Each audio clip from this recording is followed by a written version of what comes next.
miles an hour after midnight. Sunday, mostly.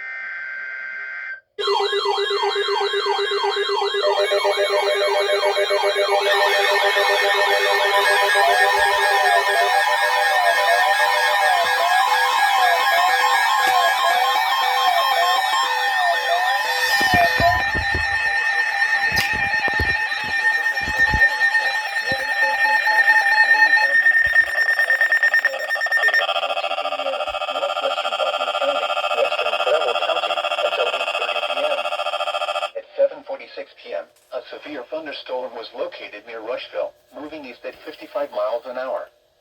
Hazard, 60 miles an hour wind gusts and penny-size hail. Source, radar indicated. Impact, expects damage to trees and power lines. Locations impacted include Franklin, Goodwin's Corner, Dublin, Abington, Brownsville, Waterloo, East Germantown, Connorsville, Greens Fork, Bethel, Buena Vista, Boston, Fairhaven, Blooming Grove, Laurel, Billingsville, Clifton, Alpine, Whitewater, and New Paris. This includes the following interstates: I-70 in Indiana between mile markers 134 and 156.